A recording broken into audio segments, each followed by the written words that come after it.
Hello and welcome everyone. Thank you so much for joining us in today's webinar, The Role Leadership Plays in the Post-Pandemic Workplace. My name is Elizabeth White and I'm the team lead of Learning and Development with the Work Wellness Institute, and I'll be helping to host and moderate today's webinar. I would like to start by mentioning that I have the privilege to live and work on the traditional, ancestral, and unceded territory of the Coast Salish peoples, Squamish, Tsleil-Waututh, and Musqueam nations. We would like to just take a quick moment to thank our academic team and our 9 founding partner organizations in the Harnessing Talent project. Harnessing Talent, the Alliance for Recruiting and Retaining Canadians with Disabilities and Mental Health Challenges, is a 3-year project funded by Employment and Social Development Canada. This webinar is made possible through the support of ESDC, as well as memberships to WWI. We'd like to thank our advisory committee and of course our speakers who contribute to this webinar series. Just while we're waiting for people to join us, I'll take a couple of minutes to do some technical and housekeeping items for this webinar. Hopefully you're able to hear me as well as see just the initial presentation slide on your screen. Your audio should be coming through your computer speakers or perhaps through your conference line if you did choose to dial in today. If you're experiencing any technical issues, please use the question box that you should see as an option in the panel from GoToWebinar, and that will be your main communication panel with us for this webinar. So whether it's technical issues, if you have questions, comments, anything, please do use that questions box and we'll be happy to connect with you. I will note that there is a specified Q&A held for the end of this presentation, but don't be shy or feel like you need to hold those questions until the end. As you think of them, please send them through and we'll collect them and have that Q&A session right at the end. If you are already thinking of some questions about what happens after the webinar, I'll just touch on that you will have a post-webinar communication sent to you that has the webinar recording from today as well as any presentation materials. So that will be sent through to you and it will always be posted on our website as well. Just a very quick reminder to our members, our organizational member of ARPA Australia, that you will receive your free certificate of attendance as long as you have filled in that record ID field through registration. But we'll touch on, if you forgot that, how you can reach us afterwards, as well as to our individual WWI members will also receive your free certificate of attendance. Today, we are very excited to have Dr. Lucas Monzani with us today. Dr. Monzani is an assistant professor of organizational behavior at the Ivey Business School of Western University. Previously, he was a lecturer in leadership at the Graduate School of Management of Plymouth University in the United Kingdom. He also is an associate researcher at both the Institute for Organizational Development and Quality of Life at the University of Valencia in Spain and the Center for Leadership and Behavior in Organizations at Goethe University in Germany. Lucas completed a 2-year postdoctoral fellowship in general management at the E&O Inowitz Institute for Leadership at the Ivey Business School of Western University as well, and he holds a PhD in psychology of human resources by the University of Valencia and is an Erasmus Mundus Master in Work, Organizational, and Personnel Psychology. So we are very thrilled to have him with us today, and I will now pass things over to you. Thank you so much for being here. And thank you very much, Elizabeth, for that great introduction. So it's a real pleasure to join us today and speak a little bit about the role that leadership plays in the post-pandemic workplace, otherwise known as the new normal. So the first question I would ask the audience, or I would ask myself, is what does the new normal look like, or what does that mean? And for that, you know, I decided to start with this idea because, you know, the new normal or the digital transformation, post-pandemic workplace, etc., back then seemed really far away in time, and many executives would think, as this gentleman here, saying, no, we don't really need that. But the pandemic really accelerated all kind of processes related to that. So to first construct or try to share what I believe to be the new normal, I went to what practitioners are doing, McKinsey particularly, and they have this report. It's called The Future of Work After COVID-19, which, the full report is available upon subscription, but most of the figures I'm going to show you immediately after are available in this webpage link I shared below. So one of the driving forces of the new normal is the growth of e-commerce and other forms of virtual exchanges like, Amazon, etc., etc., etc. And all across the board and all across different regions, e-commerce is exploding. So first idea for leaders, leverage the power of e-commerce and the opportunities it creates. The second issue that leaders will need to face in the new normal is that the post-COVID scenario is going to require to retrain or redevelop talent. And although these lighter areas here seem to appear relatively small compared to the pre-COVID scenario, these figures express millions. So clearly there is a substantive amount of change that is coming up after there. So when we started to put these things together, I was talking about the growth of artificial intelligence, automation, employee retainer as drivers, as consequences of the technological disruption, or also known as the future of work. But I would argue that we need to expand our view of the situation to fully understand the new normal. There is an issue of generational disruption. The classic clash between boomers and millennials and X-gens, etc., and I-gens or Gen Zs, it has become a topic that will severely impact, in my analysis, the workplace and the talent market. But however, there is, as we were showing early on, there is a social disruption, and it's not just about COVID-19. We have climate change, we have rising social inequality issues, which create an even more complex picture. When you start to look at the intersection between a generational disruption and social disruption, you can see another phenomenon taking place, which is the Great Resignation. In short, the Great Resignation refers to a large number of employees quitting their jobs because they were not satisfied with the working conditions they were operating or working in. But also, technology enables new forms of social disruption. So basically now, technology is giving voice to silenced minorities in the past, like the Me Too movement or the Black Lives Matter movement, which have grown exponentially due to the ability of technology to express, to give voice to these otherwise silenced groups. So when you start to consider all these three forces at the intersection of all these three areas of disruption, you find the new normal. So the first takeaway or first recommendation I would suggest for our listeners is that to take consideration not only the role of technological disruption in the future of work or the new normal, but also disruptions of both human and social nature. So somebody smart here would be saying, okay, Lucas, that is great, but what can I do about it? What are the next steps? I'm a leader, I'm leading a small company, and how can I navigate this disruptive ecosystem? I don't have money to hire McKinsey. I cannot invest in AR automation. I'm an SME, a small and medium enterprise. And clearly, reskilling my workforce would be highly costly. And due to the issues right now, the economy, how it's going, I cannot really work on that.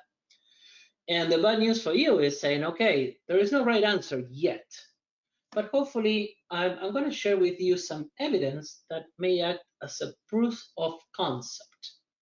I'll try to showcase an evidence-based but useful and cost-efficient approach to leading people in the new pandemic world, and which I entitled Positive Management Practice.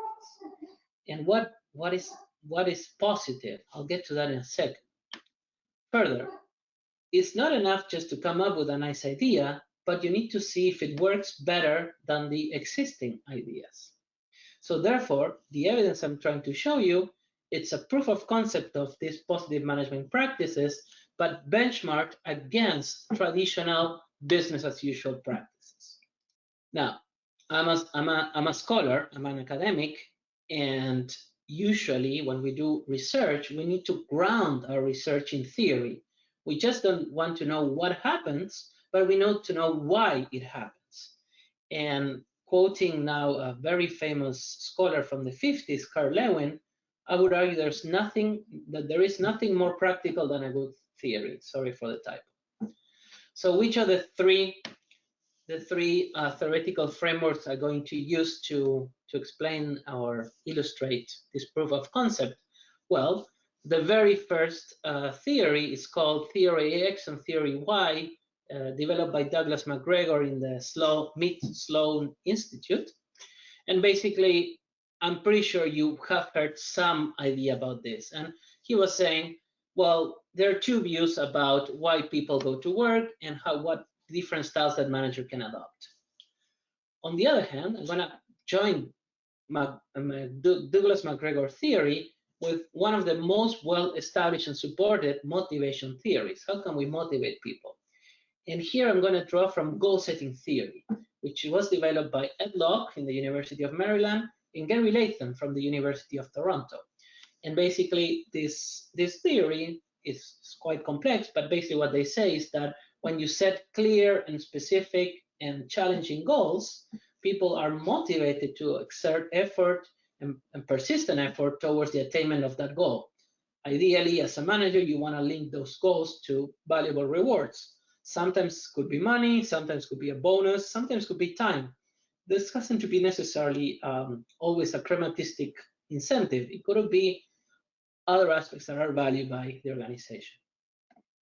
And finally, one of the most well-supported and known theories is called the full-range theory of leadership, but it's known mostly as transformational versus transactional leadership styles.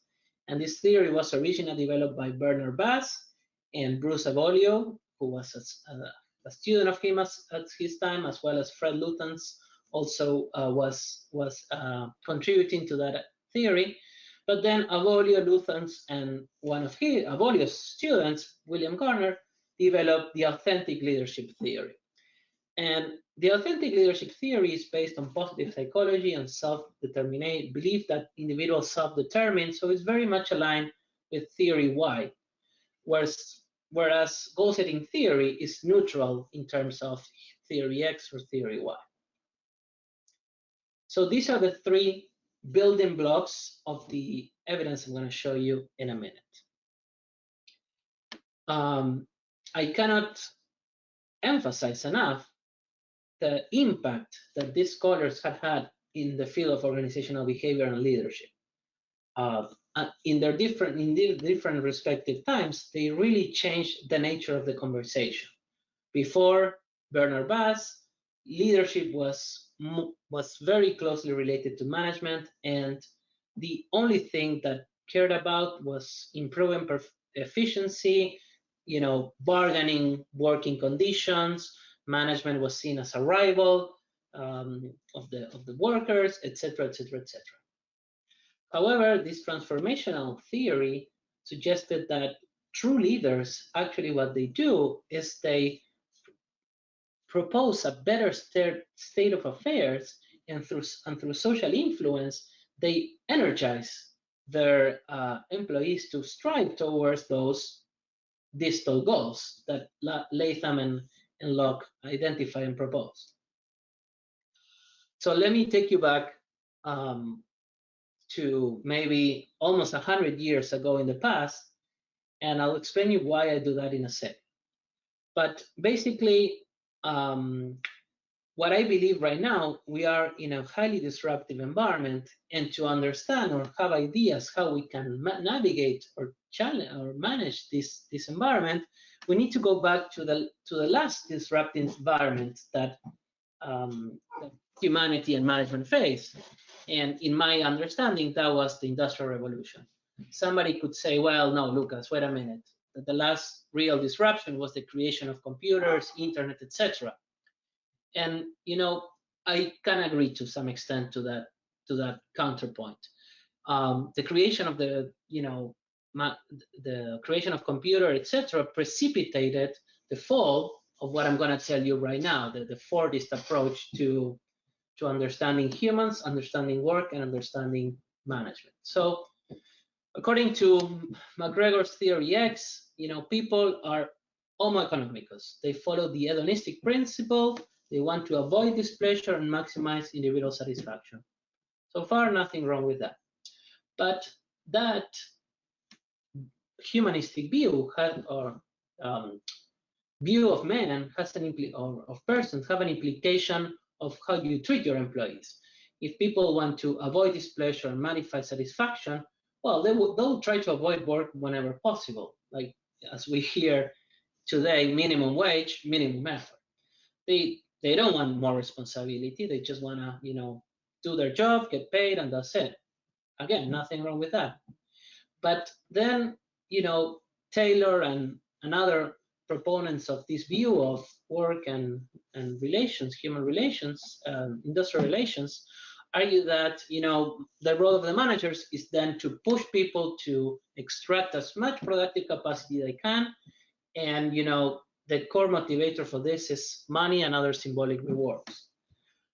And then, of course, when you look at the organization, we go back to Milton Friedman. The only reason an organization exists is to ensure revenues and maximize shareholder profit. So I think a phrase by Taylor, the founder of Taylorism, which in North America was applied as Fordism, the industrial chain, the industrial manufacturing chain that Ford proposed for his early cars, was, in the past, the man has been first. In the future, the system must be first. Under this logic, traditional managers should embrace a transactional leadership style, and again, manage how they sell or promote rewards, and set goals unilaterally. And the reason because you do that is because if you allow people who don't want to work a lot, according to this perspective, the opportunity to set their goals, they're going to try to set the lowest goal possible. Instead, the managers need to try to set the most challenging goal. So if we follow this line of thought 150 years into the future of work, according to theory, let's say 2.0, is less humans, get rid of humans, more AI, more automation, and not just in the manufacturing sector. When AI is able to actually think for us between very large inverted commas, there's going to be a huge level of unemployment, etc., etc., etc. I had prepared a video, but for the sake of time, I'm just going to introduce it here. It's from a great movie, Ford versus Ferrari, which very well illustrates this theory X Taylorist mentality as embodied by Ford Jr., Ford II, not Henry Ford, but his son. And Shelby, a professional cars racer who wants to create fast, amazing cars. The alternative, the alternative traditional management, I would argue, is positive management. And positive management is grounded on theory, the assumptions of theory X. People are homo gregarious. That means that they want to live in groups and they don't want to exploit each other, but they want to use their belonging to groups to ensure that they live a good life, or what Aristotle called the eudaimonic principle, be good, be virtuous. And this theory is strongly influenced by insights of humanism and the human relation movement in the 30s and 40s that emerged as a critique or a counter movement to Ford Tayloristic dehumanizing cog in the machine view of humans. Unlike the previous view of human beings, employees need to gravitate towards the work they like.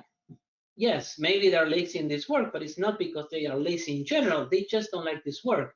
If you put them in a different context, they're able to actually perform very well. Managers and employees are not in opposition. They're not struggling with each other. They can create synergistic bonds. They can be trusted.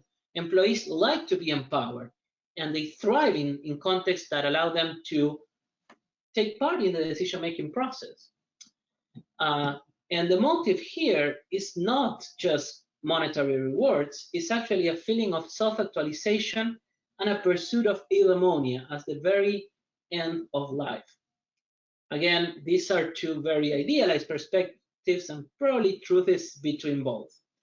But the firm's purpose, or any organization purpose in this view, is to protect and align the different stakeholder interests, not just shareholders, but also workers, society, etc., etc., etc. As an illustration, I want to share with you something I learned back in Italy when I was doing my master's program.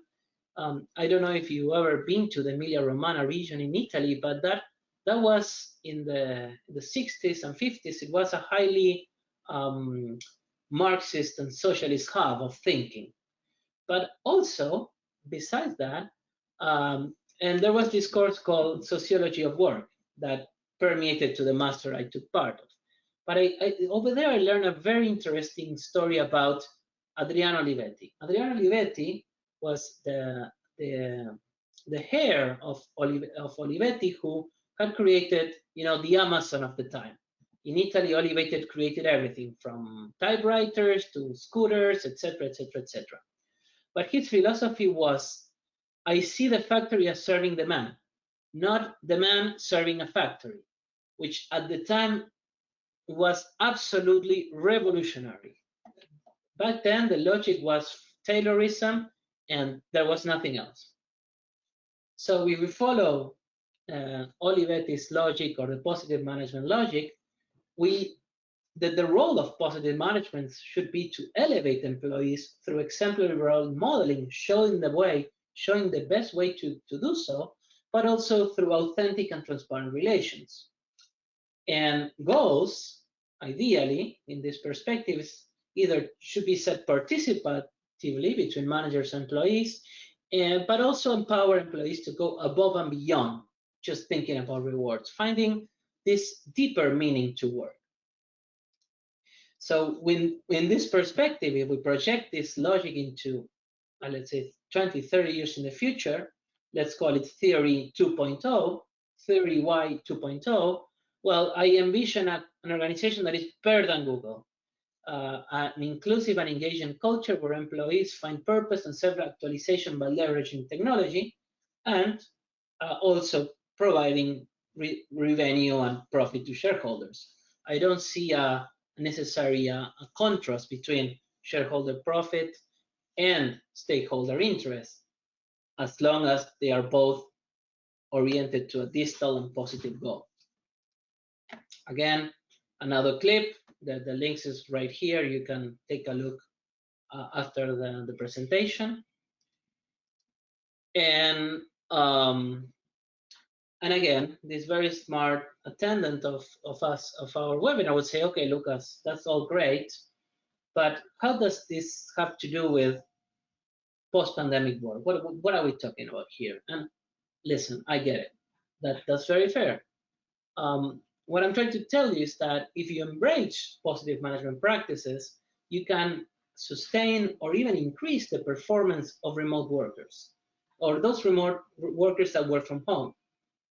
Because the traditional command and control approach or remote monitoring is actually counterproductive. People feel oppressed, they feel invaded in their privacy, and this is what research shows not the best way to unleash their creative potential, their brightest ideas, their sense of efficacy. And this smart participant today saying, okay, I'll bite, but tell me how. Fair enough. And I said, listen, what positive managers need to do is to increase their employees or followers' sense of autonomy, and thus that will trickle down to increase their commitment and their sense of perceived efficacy when performing a task. So if you have this controlling mindset, my recommendation was just try to shift it. Try to work with your people, not instead of your people. And engage in relational transparency. Tell the truth. Be honest. Acknowledge them as members of this society too. Also, let me put that into more formalized hypotheses. So hypothesis number one is that, in virtual work context, let's say, work from home, self-setting goals will result in higher goal attainment, goal commitment, and perceived task efficacy than if a manager assigns the goals, following theory Y 2.0. Now look at this hypothesis here, it says nothing about leadership. Then I have the alternative hypothesis, is in a virtual work context, displaying authentic leadership behaviors will elicit higher than normal goal attainment, goal commitment, and perceived task efficacy.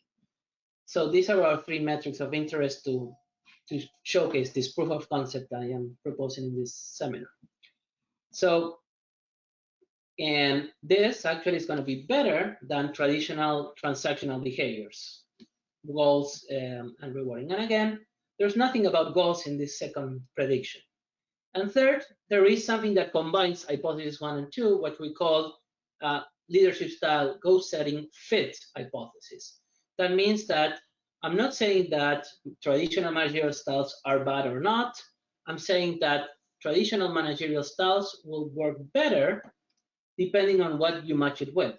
If you match it with assigned goals by the manager, let's call it business as usual, you will get performance. But my proposition here is that actually if you match authentic leadership with self-set goals, you empower people to set their goals, the performance will be even higher than this traditional management style. But if you match traditional leadership with self-set goals, according to the logic of theory X, actually, again, employees will set the least challenging goals, and this would be the lowest performance. And there is no theory or no expected effect whether, if you assign goals by the manager, but you're still authentic, we don't anticipate any performance gain of that. And then we have a control group, of course, because we need to compare our proposed hypothesis to somebody that doesn't really see influence. So in here we have a control group for leadership. I'm saying, goals don't matter. It's all about, sorry, a control group for goals. So basically saying goals don't really matter. It's all about leadership. So just to figure out, this is our hypothesis 1. Self-set goals are better than assigned goals. Authentic leadership is better than transactional leadership. But what I am really interested here is in the interaction between these two boxes. Okay, so how I did this, how I created this proof of concept. Okay, so I got a number of students from Valencia, which were also working. 30% were working part-time. Mostly females because they were psychology students. This is normal with the population, psychology students.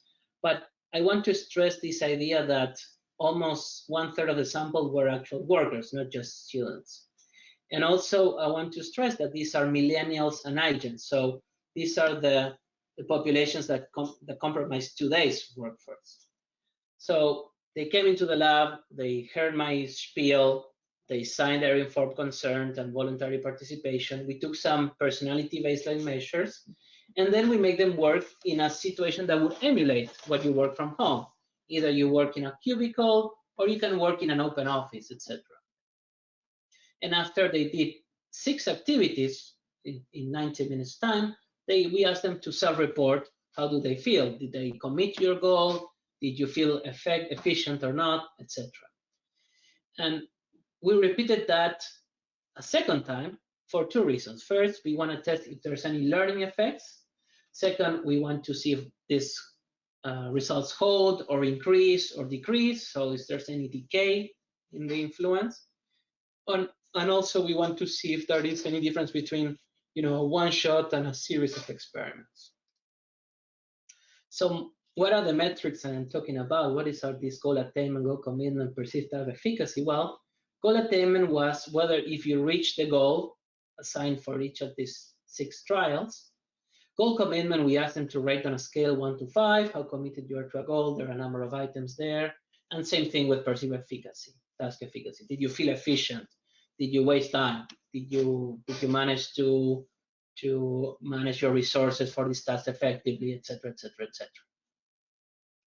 So how did I manipulate leadership? Well, this experiment was conducted in Spain, so of course my apologies if the text is in language, but basically we had a video that we showed people, and we had the same leader, giving a speech, what we consider to be authentic versus a very transactional, you work, I'll reward you, etc.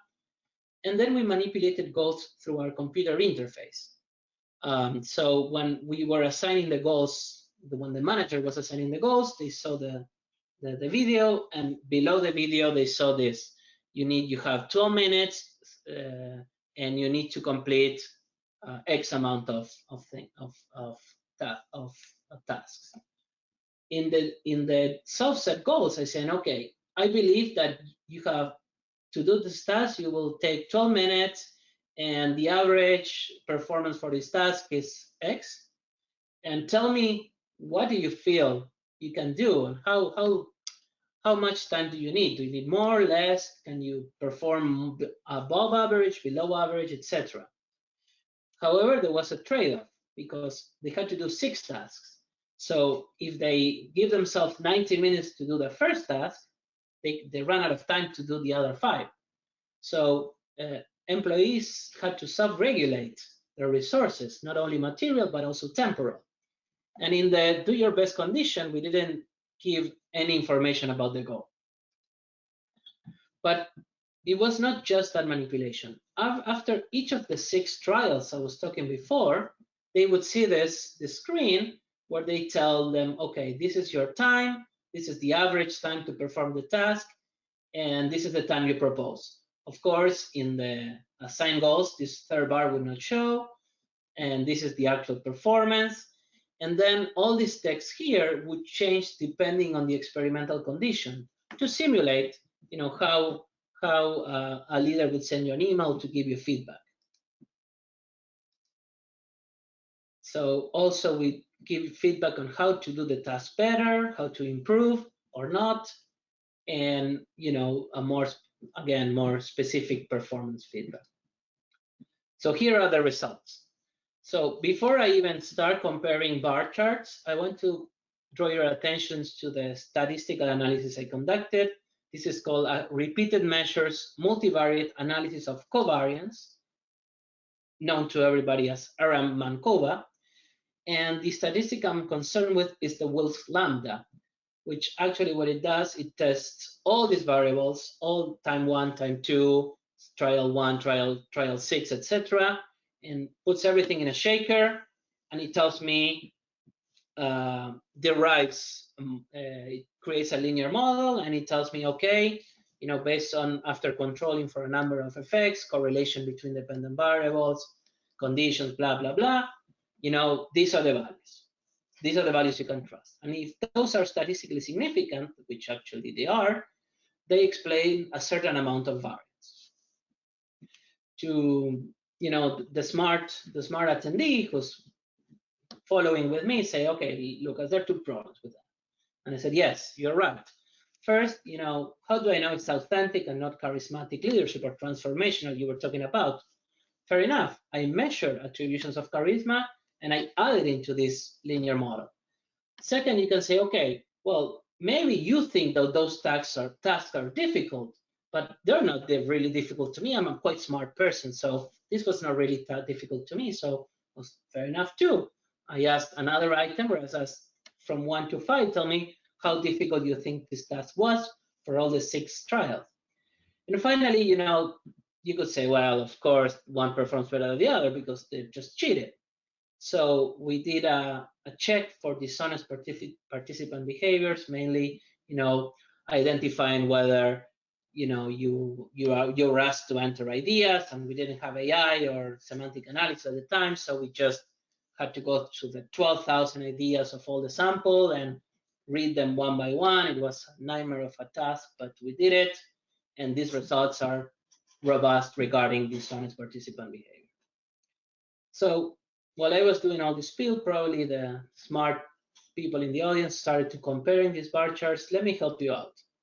So this first gray bar chart here is what I was talking about, traditional management. Contingent rewarding condition, transactional leadership, and each one of these bars refers to a different type of goal, and specific the black, assigned goals the gray, and self-guided goals the white. So when you compare transactional leadership versus authentic leadership and assigned goals versus self-set goals, there is a difference in attained goals of 12.83%. And you can tell me, well, that was one shot, you were lucky. But if you do the same exercise with the second session, there's also a further increase between authentic leadership and self-set goals, and contingent rewarding or transactional leadership and assigned goals, an additional increase of 4.67%. Now, if I was working in McKinsey and I want to sell you this product, I would just shut up here and say how fantastic is our research, blah, blah, blah. But I don't work at McKinsey. So, I want to give you some additional information. So for goal commitment, we did not find the effect we were expecting. Actually, there was almost no differences between leadership styles and goal setting styles. Again, hopefully, time allowing, I'll explain you why. But when you look at perceived task efficacy, so how do you, as an employee working, how efficient do you feel? We still find the same effect, but not in the time 1, but we find it in the time 2. So apparently there is a sequential order of how these two configurations influence variables. And that's what we tested fourth or third, I don't remember anymore. So I said, okay, let's organize these things. Let's organize these things in a sequence. And I said, okay, these are our 6 experimental conditions I was talking to you before. How much do these predict goal attainment? And yeah, there is a significant effect. I'll explain what this beta means in a second. We did find actually a negative effect on perceived efficacy. But then, participant, authentic leadership and self-set goals predicts goal attainment. In turn, goal attainment predicts goal commitment. So this effect is not direct, it's indirect. And actually, goal commitment predicts perceived task efficacy. So there is what is called a mediation chain, a sequence of effects that trickle down when you adopt a certain management style. And again, to that bright participant of this webinar who was saying, what about transformational leadership of charisma? He was right. Listen, there is also an effect of charisma. But what I was proposing about positive management actually is robust, even after taking away the effect of transformational leadership. I just want to provide that 10-minute wrap-up. Yes, and that's great, Elizabeth, because I am in my parting thought slides, and then we'll open it up for questions or any ideas that students, participants may have. Wonderful. So, first takeaway from all this: business as usual no longer works in a post-pandemic world. I'm not saying I have the definite solution. I am saying I have one possible solution. But we do need a new kind of leadership. There's a reason why employees are resigning in droves from their works. There's a reason why people are not only excited, no longer excited or engaged with their works. Hierarchical models of command and control need to leave way for more humane and inclusive ways of doing business. Second, empower employees to self-manage their work goals, establish authentic and growth-enhancing relationships with them, and specifically if they work from home. So going back to this model over here, let me translate that into some figures that you could expect if you adopt this positive management practice. You can expect a short-term improvement in task performance or goal attainment, that's the metric I called, when working in remote countries. You may remember that 12.83% at time 1. And a medium-term improvement in task performance as well, that 4.6% at a time. And similarly, you can expect that 5.20% in perceived effectiveness from employees working in a virtual context or work from home scenario. So well, yes, this is not amazing, but if we start to add things together, let me do some quick math here. So we have 12.83 plus 4.67, so 17% increase in performance, and let's say it's not the same thing, but plus a 5% in that. So when you translate that into standard deviations, which is the measure we use for these betas here, every time that you increase the number of attained goals by 8.5% here, that again, going back to these numbers here, the goal commitment to future tasks can be expected to increase in a 5.6%. And the math is right there. But also there could be an indirect effect in perceived efficacy of 9.5. So that we're talking about now 5.20 plus 9.5. Again, I'll use the calculator. So 9.50 plus 2.5, so 14% improvement in perceived task efficiency. And finally, for every increase of 10.2%, one standard deviation in goal commitment, perceived efficacy will also increase an additional 3.4%. So what I'm offering you here, it's about a 20%, around 20% improvement in individual performance from people who work from homes, and about a similar increase in how they perceive to be efficient, such efficient workers when working from home. I know I'm not going to win the Nobel Prize for these effect sizes. They're not spectacular. I agree, but it's a first step. So what I try to do with this proof of concept is to illustrate that in the post-pandemic world, leaders need to start thinking in terms of fit rather than best practices. It's not just your leadership style or the way you set goal. Actually, it's to understand your situation and use your judgment skills to actually see, okay, in this situation, I need to be more transactional. This situation, I need to be more authentic. This, if I am transactional, then maybe I need to assign goals directly. If I am authentic, maybe I need to assign goals, allow my employees to set their goals and trust them that they're not going to try to rip me off. And this is what we developed at Ivey, the leader character framework, which is outside the scope of this webinar, but actually something really interesting. So if you want to see an example, there, you can follow this link. This is a free article we wrote with Professor Gerard Seitz, an expert on goal setting, and Mary Crossan, a full professor in strategic leadership and organizational learning. So I invite you to take a peek at that if you're interested. And that's all what I got, ladies and gentlemen. So Elizabeth, you can take it from here. Wonderful. Well, thank you so much for that presentation and really causing pause for thought, I think, on what does it mean to lead in this new environment that we've all been trying to navigate. Just before we dive into questions, I'll also just remind our audience today that the questions box is your main kind of portal for communication. So just please use that in order to capture your questions from today's presentation. So I will kick things off with our first question today. And just thinking about that idea around having that input with goals. So someone asking around, I don't feel like my employees may not achieve them if I don't put input. How can I help my employees to set their own goals, particularly if that's not maybe the practice that is in place currently or previously? That's a fantastic question. And if I may, I'm gonna jump back a little back to the way we manipulated this. So traditionally, what this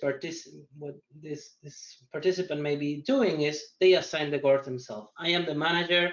This is the project. These are the goals we need to fulfill. However, you could complement this and saying, well, this is what we need to achieve. What do you think, dear employee? Do you think you need more time, less time, etc.? So it's not that you're asking the employee to fully set their goals themselves, but actually you provide boundaries within the performance, because it may occur that not all employees are honest. honest and not employees are really interested in setting their own goals. So you can provide some boundaries or some maximum and minimal room for negotiating the goals, right?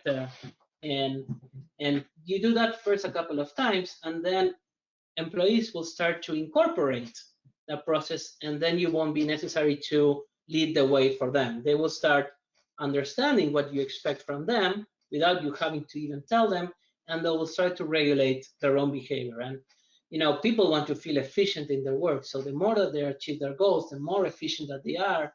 Goal setting theory suggests that they will set more challenging goals because they want to feel good about the work they do. I hope that answers the question. Absolutely, and I think kind of speaks to it doesn't need to be a turn of the key, now we're doing it this way. You can kind of start with almost like baby steps a little bit of, okay, let's now make this more of a conversation before we just plunge into the deep water of kind of goal setting without me, so to speak. Thank you so much, Elizabeth. You communicated much better than I could even. That was amazing. Thinking about this world that we're working in, you mentioned quite a bit around work from home, and quite a lot of workplaces right now are in perhaps that hybrid model. Maybe people are going back once or twice, but they're still at home some of the time. Is there any changes or applications that might be different from the studies that you talked about today when you're thinking it from a hybrid context versus that fully remote situation? That's an excellent question too. So again, if I can go back to one of the slides, if you look at this picture here, this picture doesn't fully represent the experiment that we did. This here would look like an open plan office, right? Where you're working beside your colleague, no cubicles or anything, but you're all working in the same place, traditional workplace. And if you could turn left on that picture, you would see the work from home cabins that we try to simulate. So before I came up with these results, we did try if there was any effect for these practices between the hybrid style or working style. We even tried switching participants from the office plan to the work from home simulated scenario, and there were really no differences. So I think these practices generalize to both office plant but work from home, but they are particularly efficient in work from home when you cannot walk around and see if John here is working or checking Instagram or what they're doing. And what I'm inviting our participants to do is to switch their mindset. Instead, don't try to control your employees, because that doesn't work anymore. Well, as long as people fulfill their goals, it doesn't really matter whether if they're checking Instagram or not, as long as they deliver quality work. Again, I acknowledge that this may not work for every possible organization or every occupation. Some occupations you really need to be on top of your employees, and you need to control and verify that things are done properly. And maybe then you can use a traditional management style. If traditional management style per se in an office plant, we know that works. That's why it became the norm. The contribution of this project was to try to identify, what can we do different when people are working from home. Well, I think that leads quite nicely into this next question when you were talking at the end around the judgment of where is transactional, where is authentic. Are there potentially indicators that you can share or recommend to help managers and leaders try to identify that for themselves of when is it the right time to be more traditional, transactional, when is it the right time to be more authentic? Yes, so that's a fantastic question, because some people may say, well, I heard about switching your styles depending on the context, and that was the contingency theory from the 70s. Fielder or situational leadership, French and Blanchard more recently, they say you need to change your style depending on the employee. So situational leadership suggests that as the relationship with the employee evolves, you can start to shift from more traditional management practices to more authentic and self-setting goal practices. However, they assume that this is a natural progression that happens in every organization, in every process. But actually, what we propose at Ivey is that maybe there are employees you can trust right away because they're extremely committed to your organization, and there are some employees what you thought they were committed and they're not. So the idea of this judgment as a central component of regulator of how do you display your leadership behaviors is absolutely critical. And actually, I would argue, is more important that a charismatic speech and an inspiring idea. Sometimes people just want to tell them what to do. They want to perform, and that's it. And then you need to adjust your style to what the employees want. So that commitment piece seems to be a key indicator as well for leaders to help make that differentiation as well, and kind of check those waters and see where that commitment lies on the employee side to help them determine for themselves as well. And that's the logic I was trying to explain here, Elizabeth. That's a great comment, because we tend to focus, particularly in North American context, on performance itself, but we tend to neglect the importance that making employees feel great at their jobs or being efficient and appreciated, what that has on commitment, which is actually the second side of goal setting theory, or what Locke and Latham call the high performance cycle, because they argue that there is a recursive nature of these effects. So, you motivate people, they attain goals, they feel good about themselves, but also they start to increase their commitment, and higher commitment increases attainment, increases efficacy, etc., etc., etc. Yes, for now it's a self-feeding cycle almost, it seems, at that point. So with our next question, if someone's finding themselves in this more theory X, going kind of way back in the beginning of this conversation, that's kind of the management style, the workplace seems to be in that style, that's what's kind of supported, and wanting to actually move more in the direction of this positive management theory, what would be some recommendations or kind of initial steps to help move that needle for both the individual that's wanting to make that change, and even maybe further trying to increase that influence at the workplace level as well? That's a fantastic question. And that question has two answers, whether you're an employee or whether you're a manager. If you're an employee and you're in a theory X kind of organization, well, this is your future. Unless you look like a machine, that's not going to look good for you. Oh dear.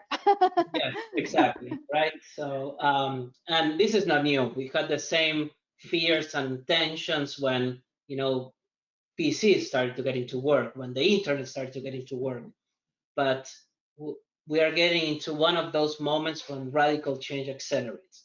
Now, if you're a manager and your culture, your processes, even your bosses drive for this theory X, what I propose is that start working from your team downwards.